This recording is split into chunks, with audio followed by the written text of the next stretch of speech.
All right. Everybody doing all right? Questions, issues?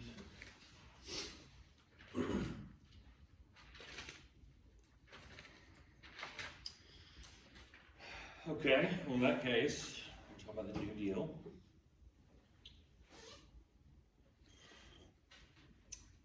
Franklin Roosevelt and the Democratic Party's effort to bring the United States out of the Great Depression.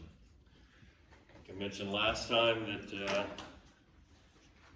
this is kind of a hodgepodge of programs and efforts, some of which are quite successful, some of which are not. We'll try to parse through some of the most important elements. We won't get through every single New Deal program, but I'll talk about some of the ones that I think were successful and where some of the others fell short. This is a little review from the end of the last lecture.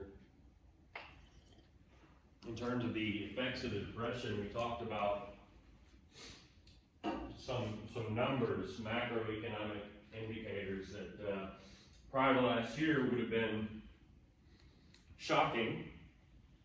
25% unemployment, 13 million people unable to get a job, collapse of the GDP by over a third, production in some industries at 25% of capacity and so on, 5,000 bank failures, complete collapse of the stock market. But in terms of comparing it to the last year, I said bear in mind there was no safety net. There was no government safety net at the time. And so the impact, beyond those numbers, the human impact was immeasurably worse compared to anything we've seen in our own lifetime.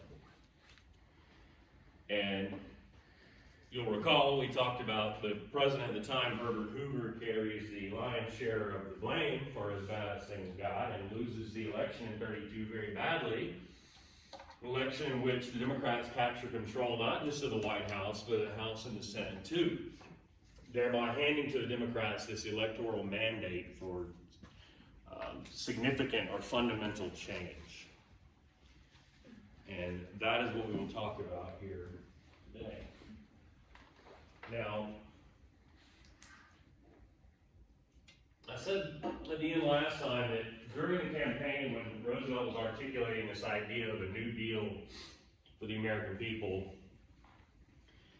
that he probably could not have told you a lot of specifics as to what that would look like. That being said, he and his advisors did have an idea early on about what would be the guiding principles of this domestic policy program. And we can sum those up under relief, recovery, and reform. The guiding principles of the New Deal. Relief meaning, first and foremost, you have to get relief to the people who are suffering, most especially the 13 million people in America who are unemployed. People who had lost everything, either in the market or in a bank, or farmers having lost their farms and so on. And then secondly, obviously you have to generate a recovery in the economy. You got to turn things around economically speaking. Have to get back to positive net growth. Got to get people back into jobs and so on. And then lastly, reform is in how do we reform or change the system so that the next time there is an economic downturn, the next time even we have a recession, that it will not get so bad as this. That the next time we have a recession, it will not become a Great Depression. How can we reform or change the system? Including how could we put in place some elements of that government safety net? And we'll look at some specific pieces of the New Deal that are just exactly that. Institutions put in place to ensure that the next time there is a recession or a downturn, that it does not come to this. I mentioned Roosevelt's advisors. He's not some know-all genius who has all the answers here. First of all, I want you to bear in mind, a lot of what's happening here is the White House working with Congress. It's not Roosevelt just waving magic wand after magic wand and issuing executive orders. This is Roosevelt working with the Democrats in Congress and with his so-called brain trust. He has a handful of key advisors who are experts in economics and public policy and whatnot, advising him on what might work and what might not. One of the very important members of that brain trust or group of key advisors is that man on the left, John Maynard Keynes. Keynes is an economist and an advocate of government deficit spending, perhaps even massive deficit spending, in a time of serious recession. I want to underscore that last part. Keynes is not out there saying the government should always engage in deficit spending, but when you have a terrible economic calamity like this, the federal government is uniquely positioned to spend more money than it's bringing in. That's deficit spending. When you spend more in a year than you bring in tax revenues and whatnot. Deliberately to prime the pump, as they would say, of the economy. We have seen this in the last year with these stimulus checks, upticks in unemployment insurance and whatnot. That is a mirror of what we saw or what we're about to see here. The government deliberately spending, if you forgive me, a shitload of money and more than it's bringing in, deliberately to jumpstart the economy. Has a unique ability to be able to do that in a variety of ways. And they see that as a way of fixing this problem of underconsumption. You remember when we talked about the economic downward spiral, and how one of the issues here is the inability of the average American consumer to consume, to buy stuff. Don't have a job, can't buy stuff, right? Not making any money, you're not going to be able to buy anything. You're not going to be, certainly not frivolous consumer products. But that's the stuff that makes American companies tick, and they're the ones that hire people and pay them wages so that they can buy stuff.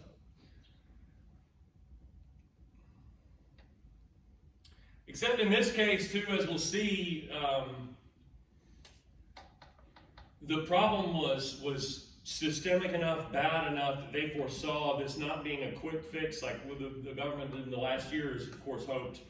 We're rounding the corner with COVID, a bridge of a few stimulus checks will get people through, maybe a year from now we'll be back to normal.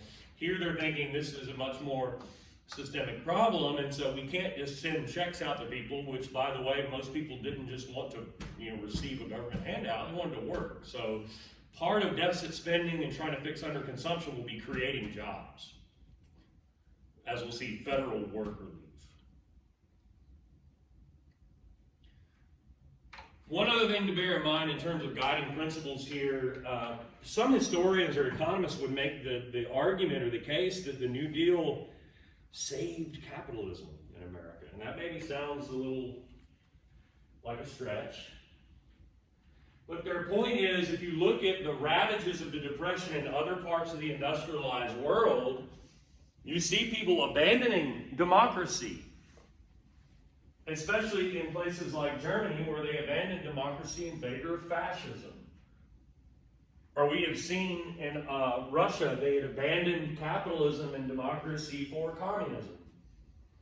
The New Deal is not that. Certainly it carries America a little bit to the left, politically speaking, but it is not some sort of radical program.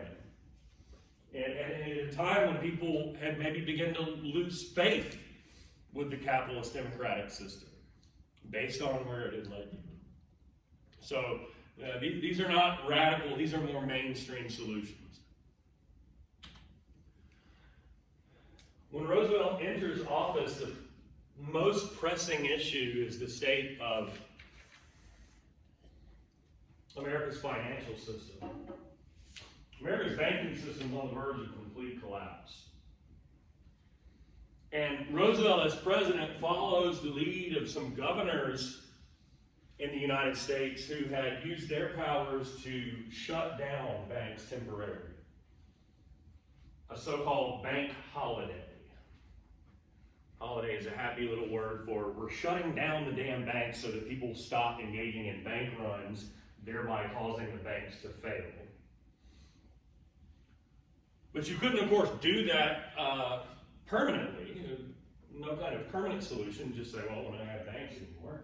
You shut them down and then you empower the Central Bank of the United States, the Federal Reserve, the Fed, to investigate these banks all over the country and determine if they were sound, to determine if they had good investments, they had what they needed to meet their depositors' needs and whatnot.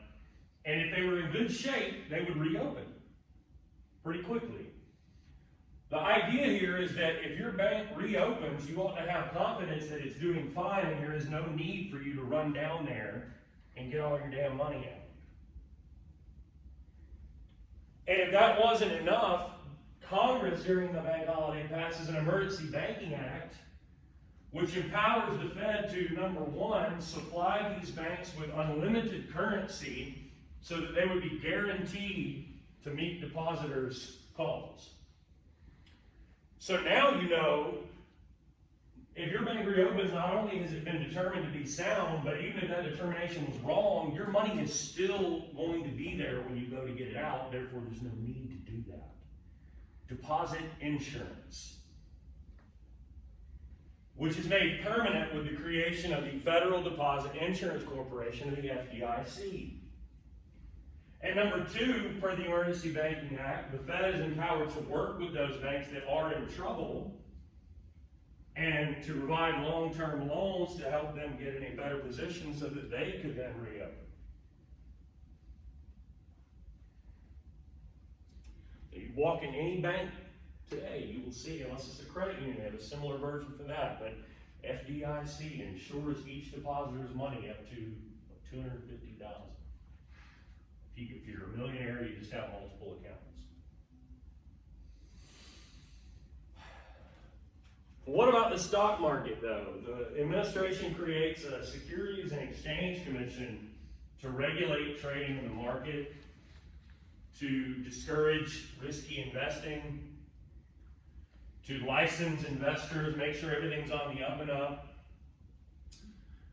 to force any publicly traded company or corporation to disclose every quarter its financial situation. What are its revenues, profits, losses, what's its forecast for the coming quarters, so that investors could be informed, so that they can invest with, here's the key word of this whole slide, confidence. FDIC is meant to instill confidence in the banking and financial sector. SEC is meant to instill confidence in the stock market again. We want people putting their money in, not pulling it out in both cases. And to explain this to the American people, Roosevelt is the first to hold weekly, regular radio addresses that he calls fireside chats. To sort of talk as if one-on-one in your living room by the fireside, the American president explaining to you in plain terms, but not condescending, hey, here's what we're doing with the banks. We're going to shut them down, and if it reopens, you know it's in good shape, and even more, Congress is going to make it where your money's insured in that bank. Here's what we're going to do with the stock market so you can invest with confidence. You know, companies have to be truthful every quarter about where they stand, and so on.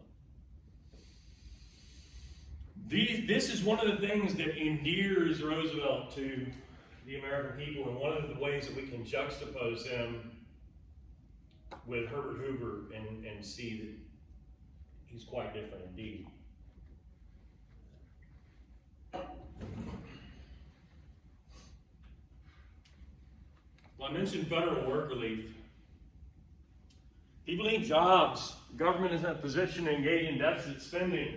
Can give people jobs doing public works, things that would tend to be for the public good. One of the first federal work relief programs is the Civilian Conservation Corps, the CCC, that puts young men and working class families to work in a sort of almost army-like barracks living kind of environment, doing like hard labor type jobs, especially in conservation and working in national and state parks, and working, as you can see in that photograph, to restore historical buildings and whatnot. any kind of work that needed to be done on publicly owned land or in public facilities. But this could not be the sole answer. It was intended again for young, sort of 18 to mid-20s men doing this kind of relatively specific work. And so there would be more, including the TVA, which is the only one of these that is still around today. TVA, or Tennessee Valley Authority, operates in the state of Tennessee, obviously, but surrounding areas on the Tennessee and Cumberland rivers and the rivers that flow into them, building dams along these rivers, which, when you dam up those rivers, it creates a nice lake for recreation purposes, but that isn't the point. The point is that these dams serve as hydroelectric power plants. If you can control the flow of water of a river from one height to a lower height down below, that can be used to turn turbines, which can generate a tremendous amount of electricity in an area of the rural deep south that lagged behind the rest of the United States in electrification. So the TVA serves almost a trifold purpose. You're going to create jobs for engineers and construction workers and companies and managerial types to run these power plants, and of course hard labor jobs to help build them. But three as well, I should say, you're going to help modernize the South by bringing electricity to a region that, outside of cities like Nashville, Chattanooga, Huntsville, etc., remained in the dark, so to speak. And TVA still operates a number of those power plants in that region. The big one, though, is the WPA, which employs over the course of its lifetime, a decade or so, some 13 million people, doing in part the kind of work you saw the CCC do on public works type projects on any kind of public land, from parks to building courthouses, building federal buildings in cities throughout the country for offices of like U.S. Attorney, FBI, etc. Working on waterfront restoration projects, building infrastructure, highways and bridges, but also, this is what makes the WPA unique, employing people in ways that would tend to use their skills from their previous occupation. For example, there's a federal artist project that puts out of work visual artists to work, in this case, designing posters and propaganda for government efforts, and designing and painting murals in cities for the betterment of the cityscape, the built environment. And there's a federal writers project too that employs out of work writers, English teachers, historians, journalists. The most important project under the Federal Writers Project is probably the slave narratives. They send folks working for the government into the South to interview African Americans who were getting old, but who had, or were the last to have been living under slavery times.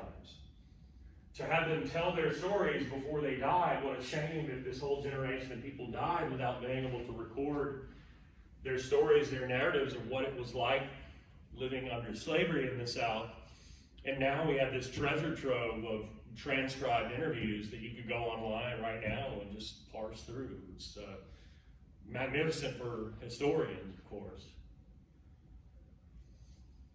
And they also, the Federal Artist Project would create posters like that for the WPA. The Writers Project would work on these little guidebooks to encourage tourism throughout the United States for people who did have an income and money to spend. WPA working on a road infrastructure project there, this guy saying, hey, I don't need your charity, give me a job. What about farmers? So you'll recall that even in the 20s, commodity prices have been chronically down, and then you add to that this economic calamity, and a lot of farmers are ruined. They already had to mortgage their farms. You can't pay the mortgage, you lose the farm, you end up a homeless migrant, and so on. What's the government going to do about all of this? Well, Congress passes an Agricultural Adjustment Act that, among other things, will help farmers out by issuing low-interest, long-term loans to help farmers who are already in debt manage that debt in the short term, manage hard times in the short term, and make it through to when the price problem has been addressed, when the depression is nearing an end, when there's a better harvest, and so on. But also, too, the AAA pays farmers not to grow certain crops. Think about the problem, economically speaking, of underconsumption. Companies producing, in that case, we talked about previously, manufactured goods that people are not able to buy because they don't have any money. Well, there's always a flip side to something in economics. So if the problem from one perspective is underconsumption, what would be the flip side of it? Overproduction, right. So in this case, if you have farmers producing or selling and trying to put on the market a wheat crop and oranges and cotton and so on that nobody's able to buy, that's what kills the price. Way too much supply and not enough demand is what kills the price. Remember, the more and more and more you have of something, the less it's worth.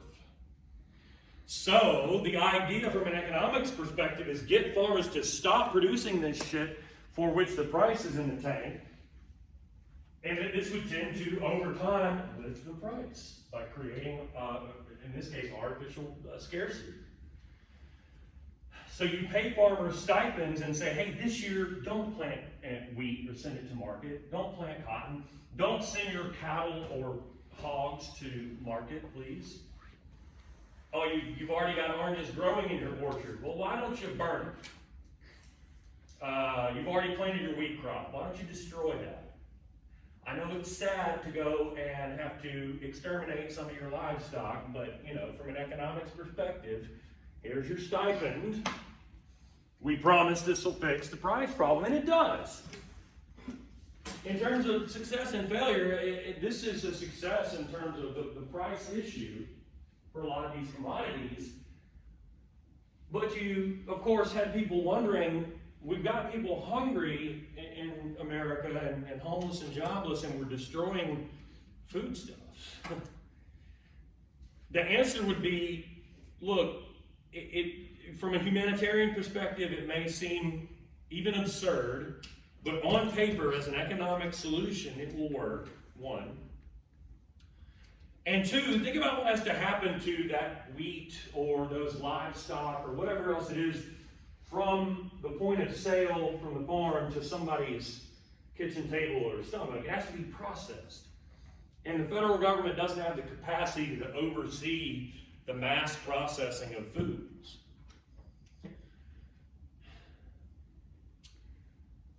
That being said, some did wonder too, speaking of the processing of foods, what if you own like a grain elevator operation like this company here? What if your business is taking in grains or corn or whatever from farmers, sifting it out into different levels of quality and loading it onto railroad cars to ship off to Chicago or wherever? Hell, what if you own the railroad company? And here's the federal government paying farmers not to grow the shit that you take into your business. You could argue that this is destroying your livelihood, right?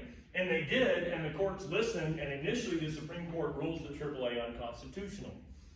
And they have to make some changes that would address the impact on food processing companies, railroad companies, and so on. They also tried to be mindful of another issue. These stipends I'm talking about and long-term loans and whatnot, those are going to land-owning farmers. But there are a lot of farmers in America that were tenant farmers, especially in the South, where black folks descended of the enslaved were sharecroppers. theoretically, a landowning farmer in somewhere like Georgia or Alabama is supposed to see to it that some of their stipend money trickles down to their tenant farmers. But it's the state governments who oversee that distribution and that process, and I don't have to tell you if and to what extent the state government of Georgia was concerned with making sure that those black sharecroppers got their cut. They were not. And they didn't. And most of them end up getting evicted and moving to cities where there are no jobs. And the work relief program jobs are going to white workers first. And in fact, a lot of the jobs that used to be black folks' jobs in the cities are going to white folks now, because jobs are so scarce. So I should underscore here what I think I alluded to last time, which is, remember, Roosevelt's from New York, he's a Democrat, he's got a broad constituency, but that constituency includes, at that time, the white supremacist South. Obviously things have shifted in the 20th century, but back then the Democratic Party was still in the South, the party of white supremacy. So the point being, if Roosevelt didn't want to lose those people as his voters and part of his coalition, then he could not stand up and say, hey, we got to do something for the black sharecroppers, or hey, New Deal needs to address issues of civil rights or segregation or whatever. It doesn't do any of that.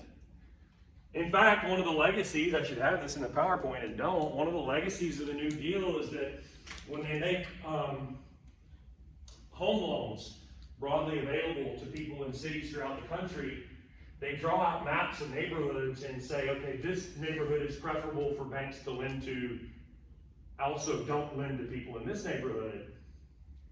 In red, this is endangered, no, you don't want to lend to these people. Well, those people were black people. It's a process we call redlining. Exacerbates segregation and urban decay throughout the country. Finally, though, to come back from that digression, I talked, I think, last time about the Dust Bowl. Just remember that in terms of the impact on farmers, it's particularly profound in the southern Great Plains, where there's that ecological disaster of drought and these dust storms and the exhaustion of the soil. And those people end up as migrants who desperately driving out to California for fruit picking jobs that aren't there. And the government, I think I mentioned this last time, I'm not sure, does open up a few camps for those people out in California, so at least they can be protected from angry local people who think they're a bunch of dirty, radical communists or whatever. Did I ask, have you guys ever read any Steinbeck? Well, you should. John Steinbeck, Grapes of Wrath. This is probably magnum opus. Of Mice and Men is one that gets assigned a lot because it's a little bit shorter, but both of those deal with these folks. Everything I've mentioned up to this point, and there's a lot more I could have mentioned and didn't, all that is implemented in the first half of Roosevelt's first term in office. And he gets elected, by the way, 4 times. Never had happened before, and unless we amend the Constitution again, never will happen again, because after Roosevelt, he amended it to say you can only serve 2 terms. But again, all of this we've been talking about occurs relatively quickly within his first term in office. Second half of his first term, they go a little bit farther out on the limb, you might say. Such that historians even will refer to the policies implemented during this period as a second New Deal, which moves America towards becoming what we call a welfare state. So what is a welfare state? Now that word we have come to use colloquially to refer to a very specific program from the 1960s and the Lyndon Johnson administration. So when I say welfare state, I'm not speaking specifically of the program known as Temporary Assistance to Needy Families, formerly known as Aid to Families of Dependent Children. This is something much broader. Now that program would be an example of a welfare state program. And as we'll see in the 60s lecture, the Johnson administration expands America's welfare state in the 1960s. But this is the 1930s, and the welfare state program implemented here is Social Security. But first, what is a welfare state? It is A nation in which the government assumes responsibility, a nation in which the government assumes the responsibility for the general welfare, and that's taken right out of the Constitution, assumes the responsibility for the general welfare of its most vulnerable citizens. A nation in which the government assumes responsibility for the general welfare of its most vulnerable citizens. How does Social Security ensure or help to ensure the general welfare of vulnerable citizens? Well, it is a government-administered, essentially, retirement program for elderly people first. Provides a stipend for elderly people who may not have family to take care of them so that they can live out their lives after retirement in some semblance of comfort. And also eventually would include aid for the disabled and for the unemployed. You talk about during the Depression, who were the vulnerable citizens? Well, unemployed, for sure. And when I say safety net, think about the last year, and when we hit 25% unemployment for the first time since the Great Depression, and think about how bad it would have been if we did not have unemployment insurance.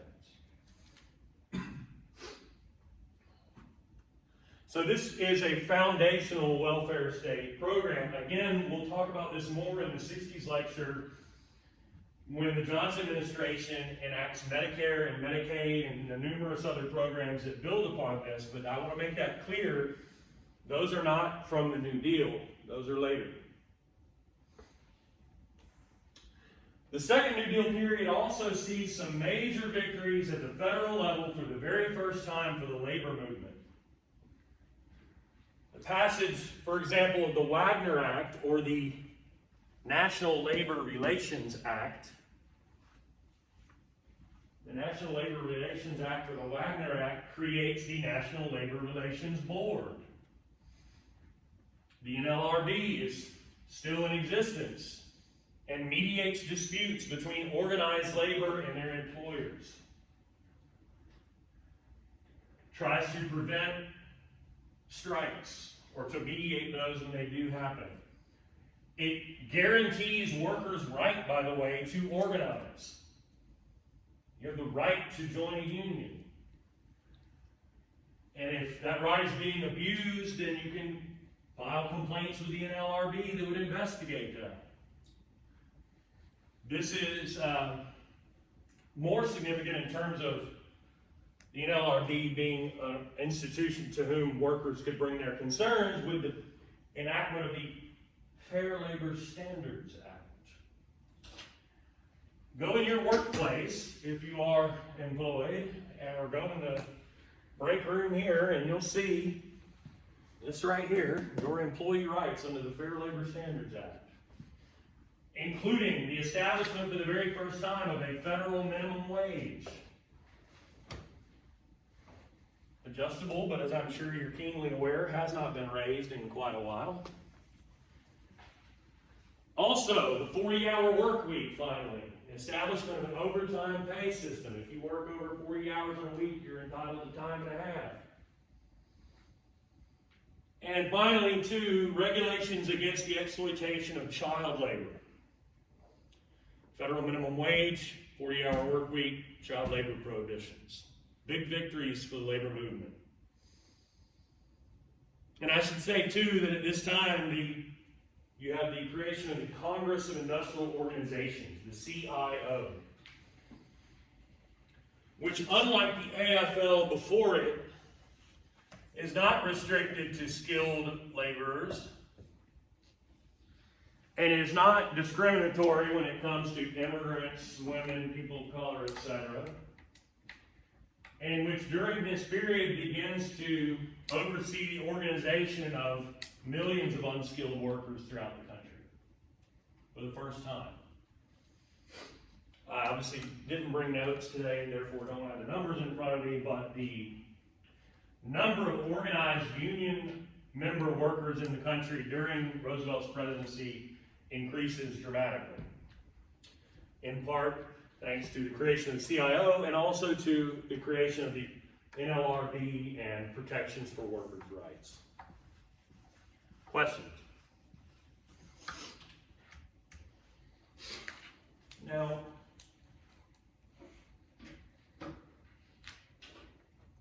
remember what I said about Keynes, John Maynard Keynes? Deficit spending. The government is spending to prime the pump. They'll jumpstart the American economy. What I didn't mention and should have is that also the Fed, the American Central Bank, the Federal Reserve also lowered interest rates to at or near zero, which is something else we've seen in the last year. When you lower interest rates, you make it less expensive to borrow money. It's cheaper and easier to borrow money. So that when more people are borrowing money, again, this is just like government spending. It helps prime the pump of the economy, getting that money out there in circulation. But what happens if the government just spent deficit spending year after year after year, in addition to ballooning the debt, and you had interest rates at or near zero, and people were just willy-nilly borrowing money? What's eventually going to happen if those two things continue in perpetuity? Remember, the more and more you have of something, including money, the less it's worth. Inflation, right? When money is devalued over time, that causes an inflation in prices. And that you do not want.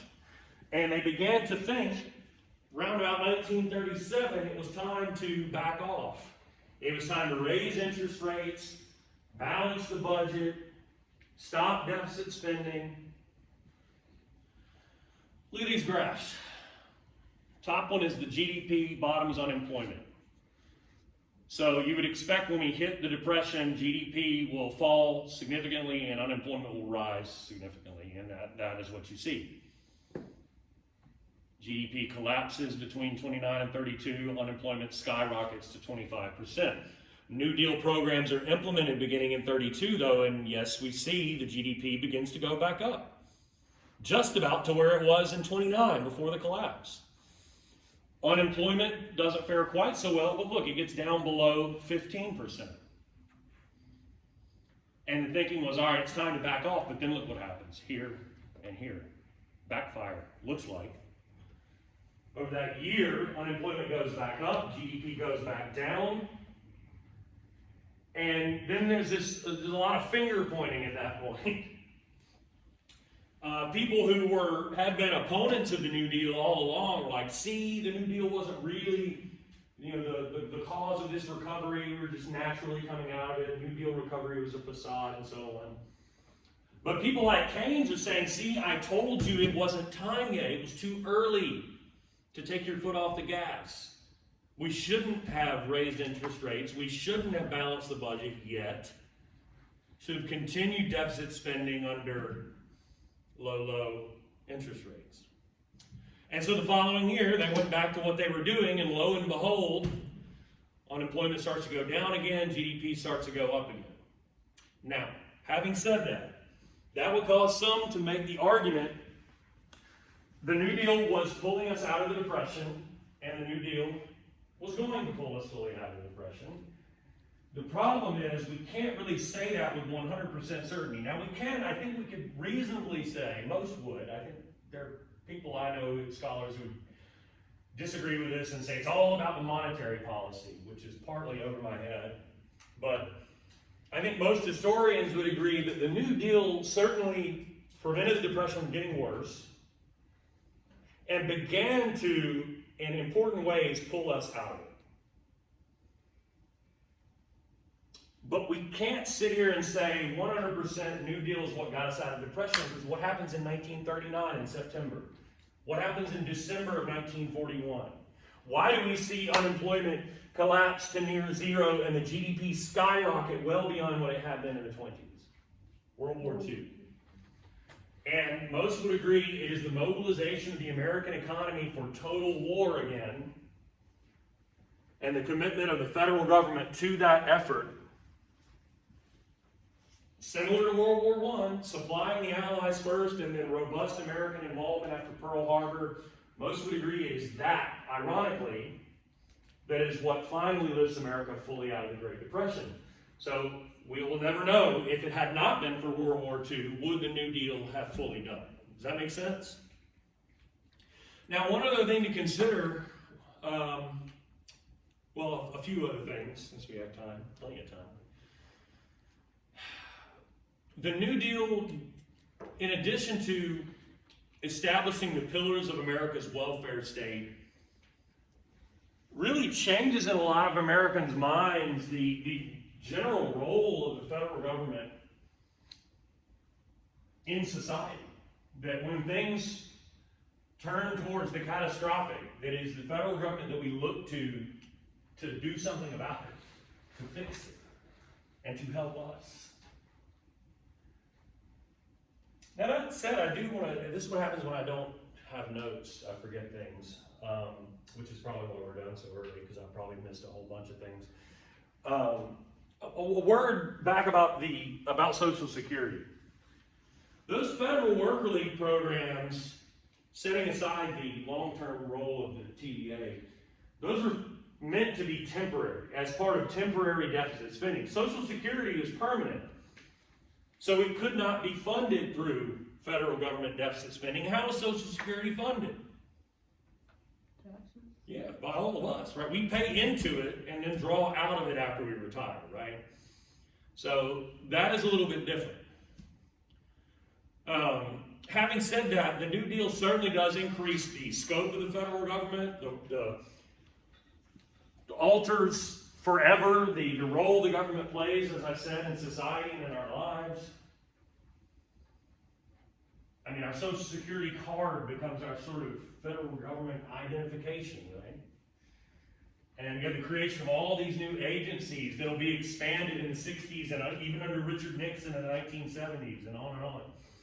So it increases the size, scope, and scale and role, alters the role of the federal government.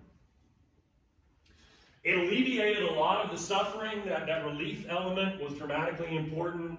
But remember, there are a lot of people, especially black folks in the South, who didn't get that relief, right?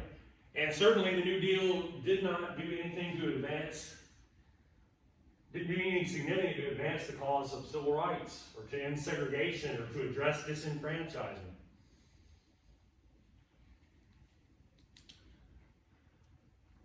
But one other thing to consider is that it wasn't anything particularly radical. America doesn't go the way of the Soviet Union. America doesn't go the way of Nazi Germany or fascist Italy or Japan. Places where, as we'll see next time, in desperation, they do turn to radical ideas. They'll listen to someone like Adolf Hitler and his message that we'll talk about next time. Questions about anything at all? Man, I might have to go back and add in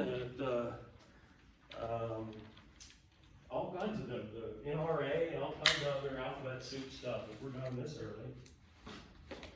I guess you're off the hook on it. There'll be 4 kids next semester having to sit here the whole time while I talk about 10 other federal programs. All right, well that's it. Have a good weekend.